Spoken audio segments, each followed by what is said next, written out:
就是能证明自己价值的地方。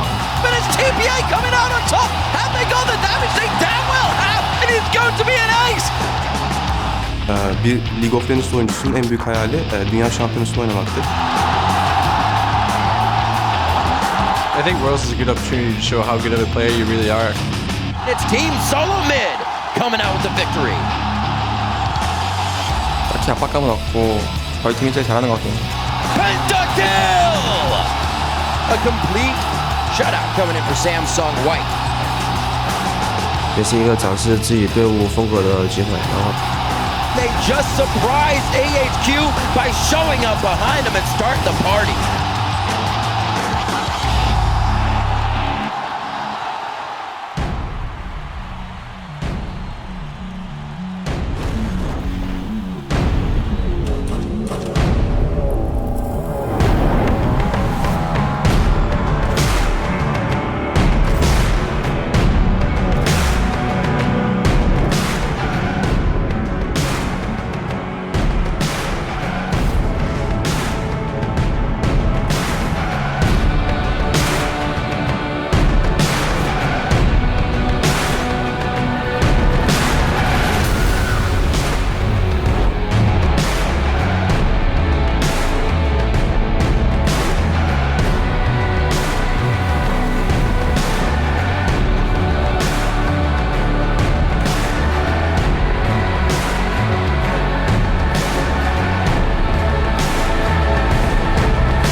Welcome to Day 3 of the 2014 League of Legends World Championship. Our live coverage continues from the National Taiwan University Sports Center as 8 teams from around the world battle for a shot at the Summoners Cup.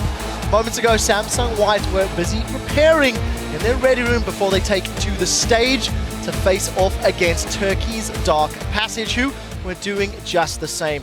My name is Trevor Quickshot Henry, and joining me to lend their League of Legends knowledge to our special Worlds Analyst desk are Evil Genius's Mitch Crepo Forceballs, welcoming to the desk Counterlogic Gaming's Double Lift, Peter Double of Ping, and of course on-game netcaster Christopher Monte Cristo Michaels. And at the end of the table, David Freak Turley from the North American LCS. Guys, before we head into today's matches, let's take a look back at some of the highlights from yesterday when we hit the halfway mark, starting with, I think, the obvious stories of Group A. Both Samsung White and Edward Gaming, far and away the favorites, the David and Goliath group. They are definitely close to punching their tickets. Monty, Samsung White, are they living up to what you expected? Well, you can't live up to the hype more than you can a perfect game where your enemies take 0 kills, 0 towers, 0 dragons. It was incredibly methodical, fast-paced. They controlled the enemy buffs from the get-go. It was a very, very impressive game. And we've seen their caliber of play improve, and we're probably going to see a similar game here up first. Yeah, definitely looks to be the case. And of course, the other group, which is a little more contested in Group B, Taipei Assassins and TSM, both coming out and surprising a little bit. TPA not really living up to quite what we were expecting coming into the tournament. Yeah, I was super disappointed because I had predicted TPA to do well against TSM. I thought it would be a close game, but really TSM turned that game into a stomp pretty quickly. I mean, mid lane and jungle 2v2 killed them. The same time, Dyrus killed top lane 1v1, and TSM's bottom lane killed their bottom lane 2v2. It was like a 13-minute ace across the map with no team play. It was just all of their lanes getting mechanically outplayed. And is TSM impressing you considering the other 2 games that they've played? You know, 1 win, 1 loss? Yeah, definitely. I think TSM plays a faster game than I had expected, and they learned a lot from Korea. Mechanically, I think they're the same, but strategically and in terms of just like how confident they are coming in, I wasn't expecting that. And I want to talk about SK a little bit as well. They did look incredibly shaky in their very first game, but they've actually improved significantly since. And now they're at full power with Svenskeren as well. So SK, as well as TP, I think, can make a run, and they're definitely still in the playoffs. Yeah, we'll have to see how they perform today. Yesterday, of course, we did have a little other fun off air where Crepo, you actually spent some time with Imagine Dragons, playing some games with them, streaming with them. How was that despite costing you sleep? Yeah, when initially the news came out that they made the single for Worlds for the team song, I was like, yeah, do they even play League? And apparently they do. They play a lot of League of Legends apparently on tour, and I play with them, and they were actually pretty good at the game. How good? Come on. I was actually a tired Crepo. I actually ended up killing them, getting them killed more than they got me killed. So, yeah. But it was really fun. They were really cool guys. There was no celebrity status. They were very humble. It was so much fun to play with them, and they were enjoying Twitch chat. So I got to explain to them what Kappa was and Kipo, but I left the dongers and stuff out of there. Well, I'm glad you had some fun with it. Yeah. All right, since these matches are being played on the world stage, that does, of course, lead to some world-class plays. So here are 3 of the top moments from yesterday that you guys highlighted as hashtag world's big plays. First up comes from the Starhorn Royal Club versus SK match, where @227 Gaming tweets, Insec, Undertower, Flash, Kick, can you ask for more? Here's your number 3 world's bigs play. Whoa! Oh! Well, the Zillion ultimate's on him, but can he leap away? You were talking about extraction. Yo! That's the aggression that Starhorn Royal Club have been looking for, and it was all, once again, the insect kick. It finally worked. Big problems for SK Gaming.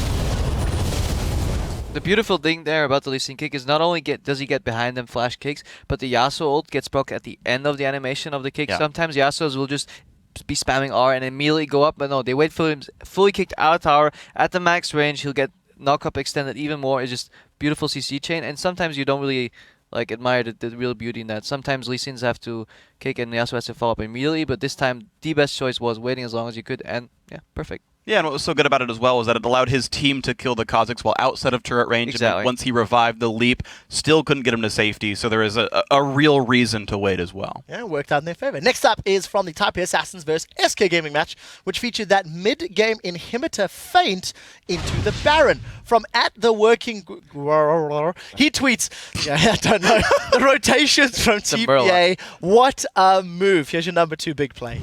And SK actually starting off the Baron, doing about half of the health bar, haven't finished that one off, and TPA have not only done the damage to the big tank, they've managed to actually stop them doing the Baron. They're going straight on mid. So this is a completely different phase for TPA. A decisive move when their backs are against the wall. Baron's going down with this level 18 Tristana. They force it. They engage on the Mundo, pull them off of Baron, and now they've run SK all over the map, shoving mid and switching over to Baron. Teleport the other trap. This is really risky. They've got to take that Baron down very fast there, and they are doing the damage to it. The TPA are going to get it. They've taken the Baron, and SK are just too slow to the party.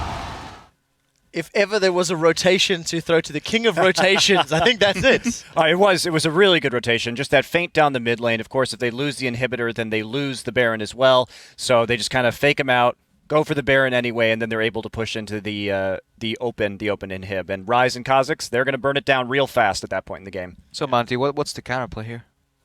Yeah, all right, let's move on. All right, your biggest play comes from the Samsung White Dark Passage game, where we did see that pentakill. And for that, we go to @Chunami. He tweets, that was impressive. Let's roll the penta. Oh man, they are still going for this fight. A little bit of rush control is going to be good for this one. Double kill coming in for Imp. He keeps the shots coming. The triple kill for Imp. Looking for the quadra. Where is he? They are going to get it. The pentakill to come in for Imp.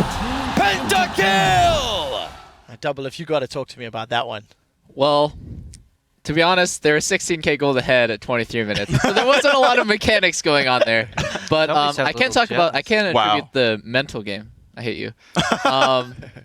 It's really great to get a pentakill, even if you're the clear victor of the game or whatever, and you're playing against an underdog. If you get a pentakill, you're just gonna feel really confident throughout the tournament. You're gonna feel like, wow, I can do this. And then anytime you see a play that you can make throughout the tournament, you're gonna be able to do it instantly because you just have that mental game.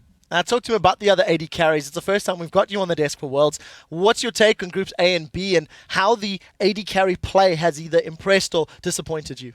Probably the biggest disappointment was Name, because I didn't expect him to lose 2v2 so hard to Imp and Mata. I mean, yeah, he might be slightly weaker in lane, but they got 2v2 killed. I think twice. So that's just really disappointing to me, and it just shows how far ahead Samsung White is, just in terms of their bottom lane 2v2 play. I will have to see if they can keep that up.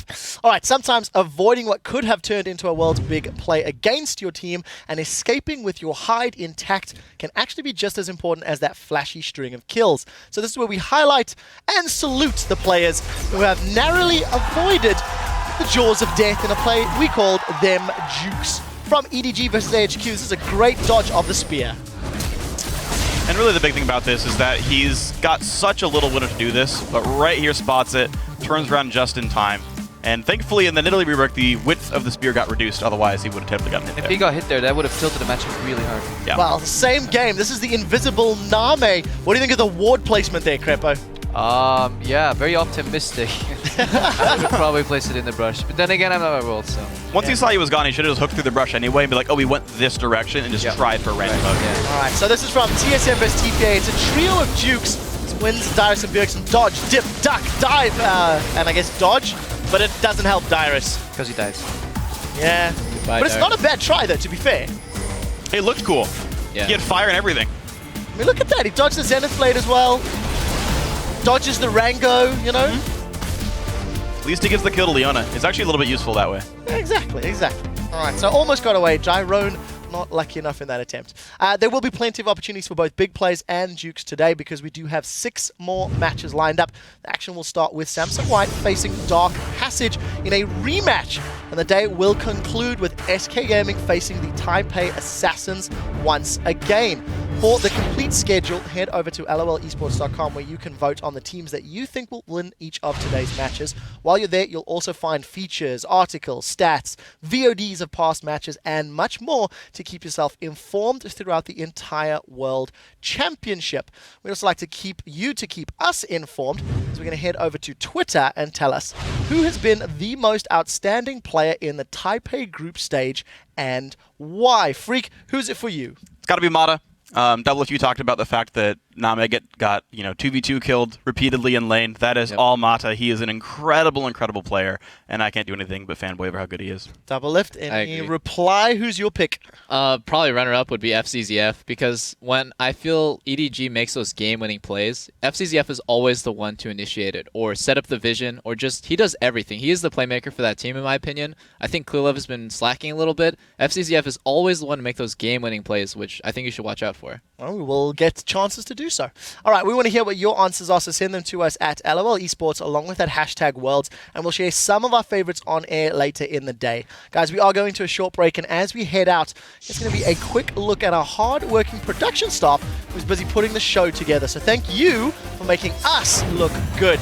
We will be back for the first game of the day as Samsung White and Dark Passage take it to the Rift. So stay with us. The 2014 World Championship continues right after this.